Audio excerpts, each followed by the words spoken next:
Alright, guys. Well, first off, if I can start with a little bit of a joke here.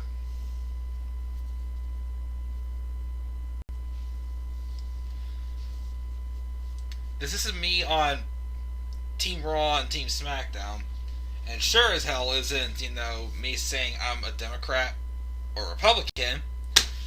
But right now downstairs, there's an election going on TV.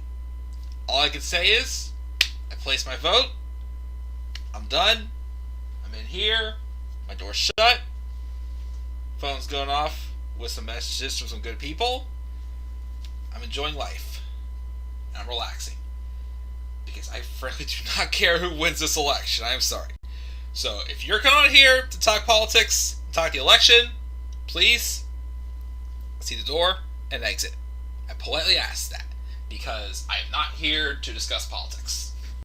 Really don't care about politics. But I can still name all the presidents in order from beginning to end.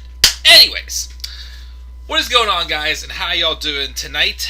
This is the Club with the Man 1993, and I'm coming here live for my live review of last night's edition of Monday Night Raw. I was completely pooped after Raw. I actually fell asleep during the main event, and I woke up to a close-up of Randy Orton's face and the Fiend's laughter. Because that showed how much I cared. Again, what is up with the draft happening? And then, one show gets better and the next one tanks. Following year, they flip-flop. It's like, are they purposely trying to make one show better than the other? I still wonder that. Because the past couple weeks, Raw's been lifeless. It's dead. It's boring. It's a joke. I don't care. Nothing new is happening. Nothing's really progressing. There's no storylines that are just like building anybody's momentum up or anything. I just do not care because I feel like I'm doing nothing but watching the same show every stinking week. That's all I feel. It's all I feel, guys. So, this show may be long, may not be long. There's really no talking points in this show. There really is not. Survivor Series, I don't care. I really don't care. Because even if the stars and moons collide, I never want you back into my life. Okay, yeah, I'm singing Demi Lovato now. Yes, I don't know why I'm singing that song. I really don't care. But I don't care. I don't care. I love it. Never mind. Okay. Anyways, just like the election. I don't care. Well, yeah, okay. Enough of my corniness. So anyways, let's roll into this live review of Raw and just talk about the show pretty quickly because, again, I do not care. So, let's see here. What's up, JR? He said, I thought Raw was really good this week, he thought. I mean, if you thought so, cool. I personally did not, but if you thought so, man, cool. If you had fun, awesome. I'm happy for you. Hopefully Raw in 2021 is much better. I hope so. You have to get it all out of your corniness before you get off the air. I guess so, yes, because, trust me, when I have all the energy, like I'm excited about something, I'm in the zone, and I'm awesome, and I'm not boring myself to death. But the moment that I just sit down for 1 second anymore and just relax, I am pooped. Falling asleep. And that's how it was last night. Yesterday, my dad officially retired, so both my parents are now retired. And we had a little bit of a celebration last night and, gave some presents, some surprises. Then Raw came on and my energy just tanked. Because the excitement was over and then it was back to reality. But, anyways. That reality for me was Monday Night Raw. And I must also brag, too, about last night, the fact that I ate another T-bone to the bone. T-bone! Anyways, okay, I'm getting too crazy myself. First he said, did you see Rambling Rabbit behind Randy Orton when he was getting interviewed? I did not notice that, actually. Interesting. But thanks for sharing that, man. So, let's just quickly talk about this show, because again, nothing happened on the show. Nothing at all happened. By the way, guess who is not on the show this week? Asuka. Nothing to hype up that match against her and Sasha Banks? Or it's probably going to be her and Bayley at Survivor Series for the upteenth millionth time. Because, Sasha Banks and Bayley are going one-on-one this Friday for the Smackdown Women's Championship. And what happens whenever Sasha Banks defends a singles women's championship? She loses. Yeah, I'd rather see Sasha and Asuka because they have something to prove, since all their matches this summer one-on-one had very, very, very screwy finishes. So I'd rather see Asuka and Sasha than Asuka and Bayley, but that doesn't matter. Anyways, let's flip it up. As Raw is starting off now, the first month, as always, with a promo with the Viper, Randy Orton, just brag about how he thinks he's the best. I'm sorry, again, we're starting and ending with the same thing. Randy Orton just saying how he's the best, same promo every single week. Drew McIntyre comes out, I'm going to take that title off of you. Claymore kicks him, and even at the end of the show, it's just another Randy Orton and Drew McIntyre brawl.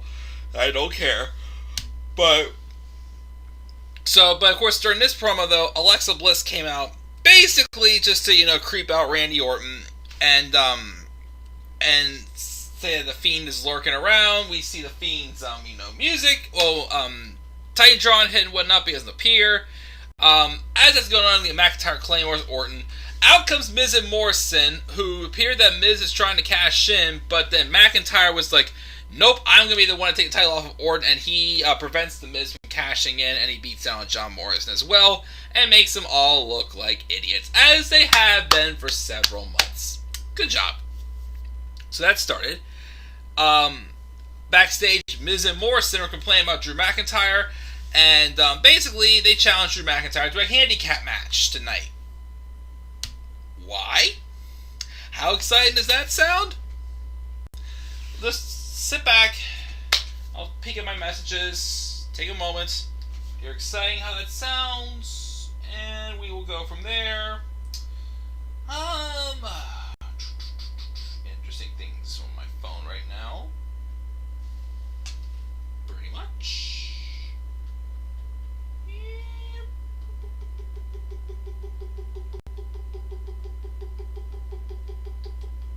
I should respond to this text. I actually feel like responding to a text because I'm just waiting to hear how much people actually care about a handicap match happening on Raw.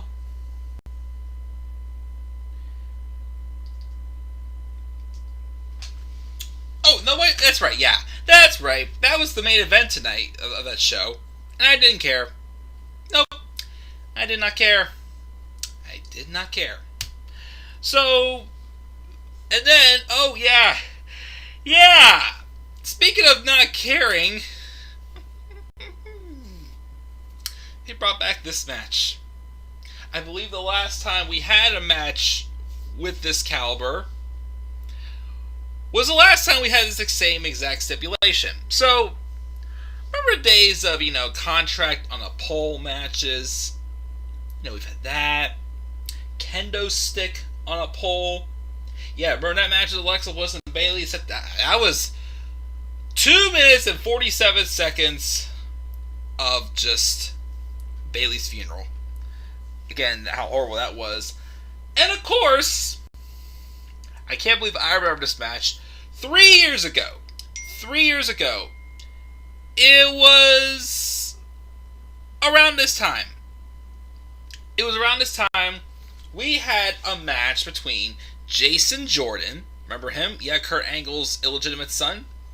And Elias. Guitar on a pole. Remember how dumb that was? Well, they tweaked it a little bit and brought it back in 2020 because we had a match, Jeff Hardy versus Elias, guitar on a pole. Did anybody care? Nope. I didn't watch. The only thing I noticed about this match was that, unlike Elias and Jason Jordan, that match you had to win by hitting your opponent with the guitar. This one you could use the guitar as a weapon. And you have to pin the guy to win.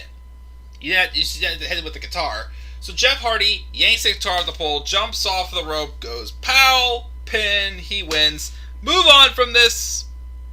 And yeah, we had we had a guitar on a pole match. Guitar on a pole. Guitar on a pole. Yeah, that's again anything on a pole literally can just go to hell. Anyways, so I didn't care about that. Then we have a tag match with the women's tag titles between Nia Jax, Shayna Baszler taking on Dana Brooke and Mandy Rose. And that corny theme music again.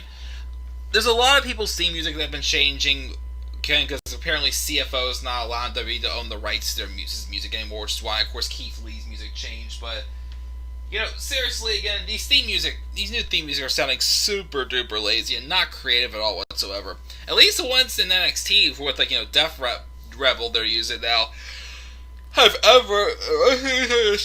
probably generic themes they found on YouTube libraries, something like that. Anyway, but I thought at first when advertised, I thought this was a non-title match. It ends up being a title match, and then Lana, for some godforsaken reason, comes out during the match, and it looks like she was helping Mandy Rose and Dana Brooke win.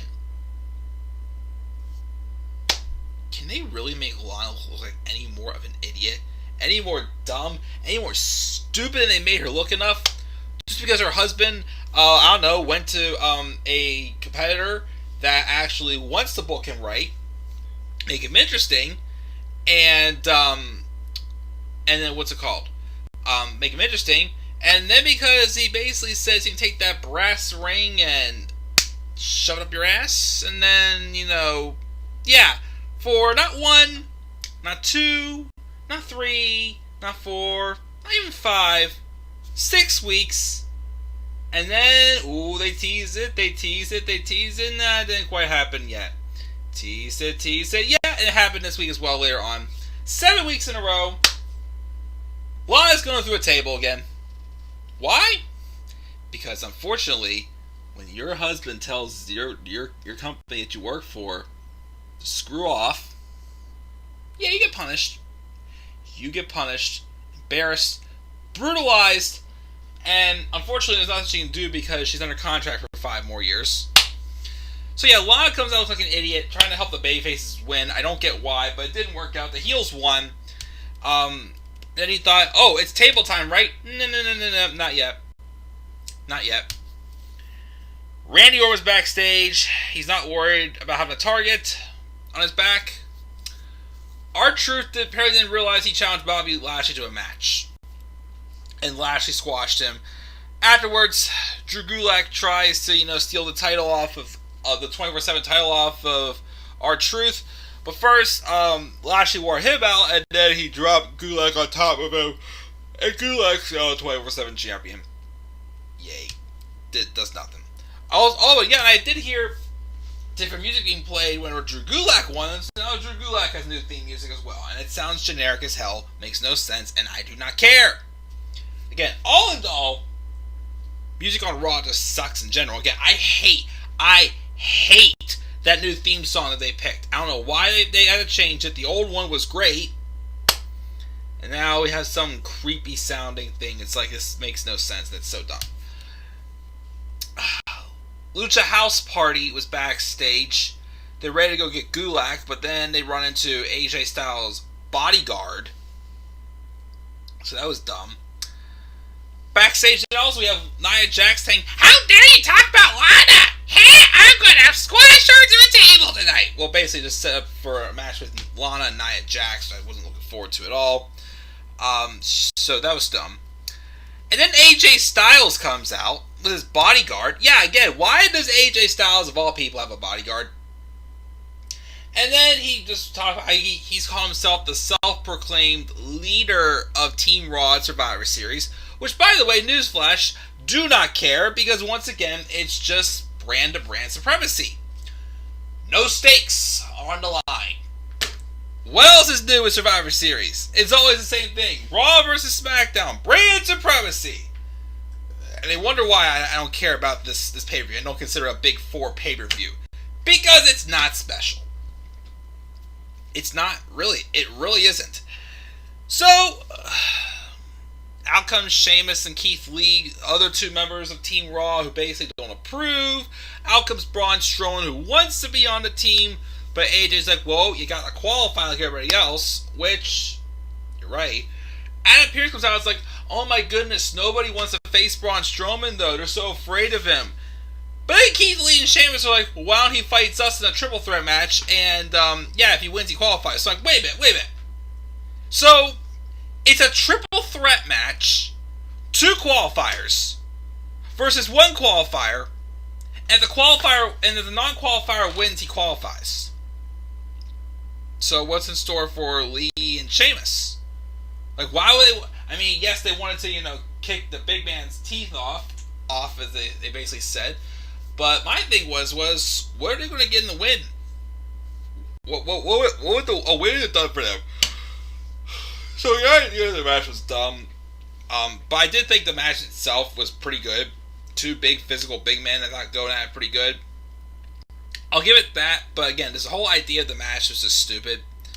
Of course, Braun Strowman won, pinning Sheamus. Keith Lee once again avoids getting pinned. Can Keith actually get a win?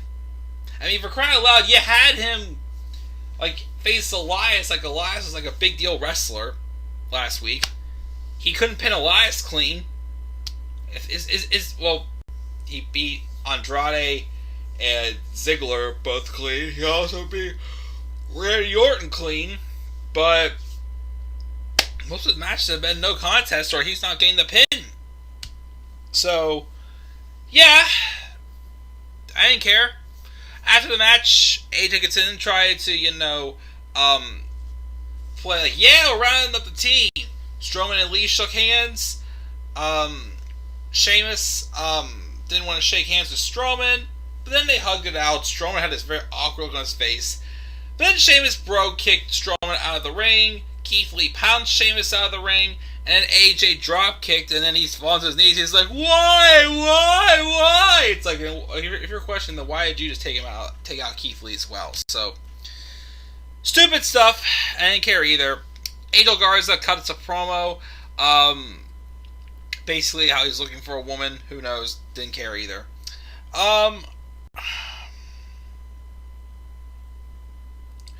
Drew McIntyre basically had a segment where he's hyped for his handicap match at beating up Miz. Then we had a Firefly Funhouse segment, though. Tonight's episode, it was all about the letters RKO, to which Abby says Orton can go, well, there was a lot of cussing, so Orton can go beep himself, and so can Alexa Bliss after telling her to put 10 cents in the swear jar. Bray stops Abby, brings up a valid point, though, how Orton was a very bad man once upon a time. But the past, the past. And from those ashes, he was able to create a whole new world where the fun never ends. But of course, we see scenes of Orton burning down the Wyatt family compound, and then it stops, and he gets all serious. And then Alexa Bliss says some other matters need to attend to, and then Wyatt puts a hand on her head, and she starts spitting out blood, and then Bray's like, oh shit, and it goes to an end, as obviously he's made Alexa Bliss more dangerous. Again, tell you what, again, like I said, when it was involved in the Bray Wyatt and Braun Strowman feud, hated this idea of Alexa Bliss being possessed by the Fiend. And at first, with her, being possessed by them, but just not having it visually. But once they put it in a special effect, it made it look more, more realistic. Gotta give it to her. She's making it work. Starting to guess that she's probably gonna be the one to dethrone Asuka, probably whenever Bray Wyatt gets the championship, which I'm hoping is sooner rather than later. Again, like I said, the only reason I do not like seeing Randy Orton as champion right now is because I don't want him to carry the title to WrestleMania just to wrestle Edge. If he wants to wrestle Edge, again, don't have the title on the line. The title does not need to be involved in Edge and Orton. Put it on Bray Wyatt and put it on the women's title and Alexa Bliss. And honestly, I'll be cool with it this time. I'll be cool with it. Really, I will. So we have that, and then, yeah. Lana has a match. Oh, and also I forgot to mention also earlier, before the women's tag match, they had an insert promo again with Lacey Evans and Peyton Royce as a tag team. And why are these two still a tag team after you break up the Iconics? I swore that Peyton Royce was supposed to be a single star. And I guess they both, they acted the part on TV like, they like each other, but apparently on Twitter, they're like ripping each other to shreds. They are not happy to be working together, especially Peyton Royce. I mean, heck, you separated her from her best friend, so yeah, this match is what I expected. Nia Jax squashed Lana, sent her through a table as always, and then again, it's just getting old, stupid, I don't care. This segment was good, though. I like this segment. It was the Hurt Business in the VIP lounge. MVP says how Survivor Series is an opportunity to beat the best, and they're the best. Lashley talks up his old buddy, Sammy. It's good to see you again, buddy. And Sammy claims thinks he's better because he represents a lot of countries, while Lashley only represents one. But nope. Listen to me closely. As Survivor Series, gonna put your ass to sleep. Basically, is what Lashley said. They then hype up tonight's business is Shelton Benjamin and Cedric Alexander taking care of the New Day, which brings up the New Day. Xavier Woods. Oh, this got a little frisky here. Xavier Woods puts over Lashley. Says how he was a big fan in the 6th grade. Kobe puts over the other guys too. But you know who else is good? The New Day. Kofi's won more titles than the Hurt Business put together, including the WWE Championship that none of them have ever won. But MVP's like, haha, yeah, you did, but you lost that title to Brock in like 8 seconds. But then he basically thinks how he made some joke about how quick Bobby Lashley lasts in bed with Lana, and I'm like, ooh, shit, like that was a good singer, like, that was on the level of, well, I wouldn't say it was quite as good of a zinger, but it was still kind of up there of a zinger of the Usos telling them to knock it all rated R like your boy Xavier Woods, which that one made me pop. But that one I'm like, ooh, shit, like that was a good zinger there. If I've been saying how Lashley couldn't last too long in bed with Lana now, huh? Well, again, with how much of an idiot they made her look, I don't blame him for sure, because literally Lana just freaks out for no reason. And she goes through tables also for no reason. Anyway, so they basically go back and forth with that. MVP labels New Day as clowns. And Cedric and Shelton are going to two-step all over their face, but New Day have a sidebar as to whether this current reign makes 9 or 10 before refocusing on the notion that they're a business themselves, internationally traded.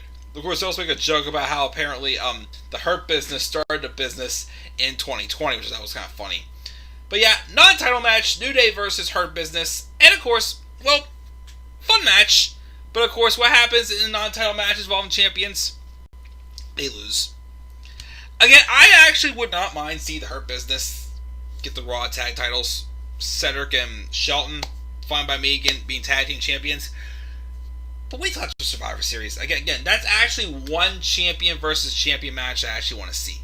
New Day versus the Street Profits.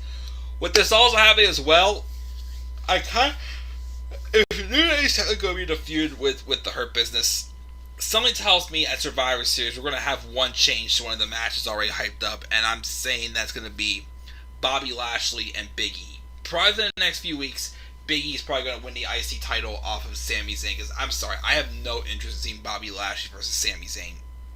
Again, the feud was horrible from 2 years ago, and their dynamics, heel and heel, does not work for me for this feud, in my opinion.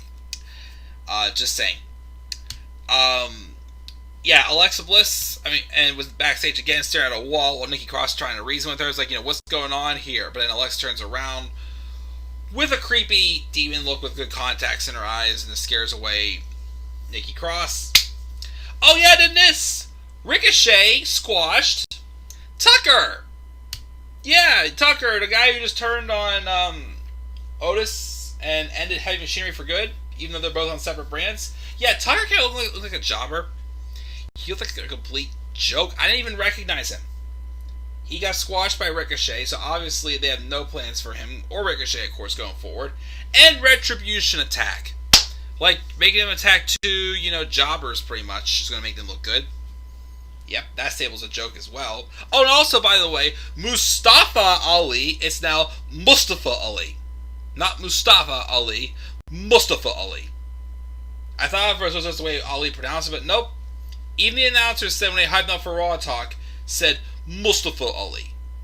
Oh, speaking of name changes also, I gotta mention this real quick. I was gonna do a video over the weekend, but then when I heard the reasons why, I'm like, not quite much of a rant, but still, it's kind of dumb. So Matt Riddle's no longer Matt Riddle.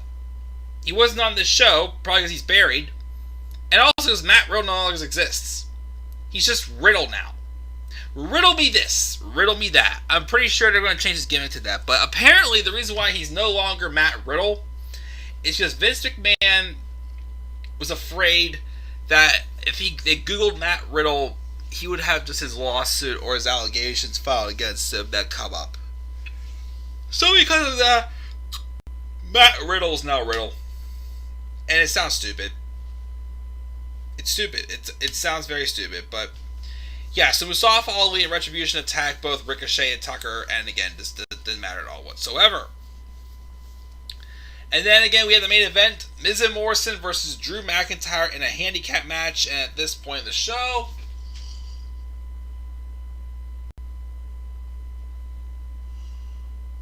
what? Oh, yep, that's right. I fell asleep and I did not care.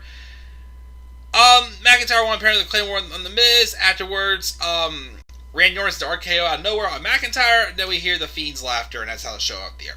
You care? Nope, because I did not either. Yep, the show was shit, and laziness for sure kicked in with Survivor Series, as always. So what grade would you give this episode of Raw? 5 votes in my Twitter polls. 40% of those votes said C, 60% of those said D or lower. Nobody said anything better than that. This show got a D for me. Lazy, boring, put me to sleep, lifeless, and I do not care. But that's going to do it, guys. And I'm probably going to lay down and crash here in a few minutes. Just relax. But, so my plan for the rest of this week, tomorrow night I'm watching AEW Dynamite for sure. And then maybe do a review tomorrow night. Then maybe probably not till Thursday after work. I will do my AEW Full Gear preview and predictions. Taking place this Saturday, November 7th. It's a stat card for sure. I'll also review NXT at some point over the next couple days and Smackdown. Again, I'm trying to also get Survivor Series card predictions on, even though I don't really care. I know what the most matches are going to be anyways. But still going to make card predictions for that. What else was I going to say? Oh yeah, keep watching to see if NXT's doing a takeover at all this month or not. First, also to see if I need to make card predictions for that. And then, over the weekend I'll do my Full Gear review. And that's it, guys. I'm checking out. Guys, what are your thoughts on Raw? Gave it a D. Did not care. Leave thoughts down in the comment section below. There's always a slap a like on the video. And subscribe to my channel. And follow me on Twitter at DemandAirBody3. Hopefully no more poopy pants episodes of Raw. Yeah, that's probably still going to happen, but who cares? So I'm going to check out, guys. I'm tired. I'm going to relax the rest of the night. Oh, and also, one more thing I'm going to do. Well, at some point in the next week or so, I'm going to review, talk about NXT UK, what's going on with that recently. But based off of what I'm hearing, I may do live reactions for a match on NXT UK.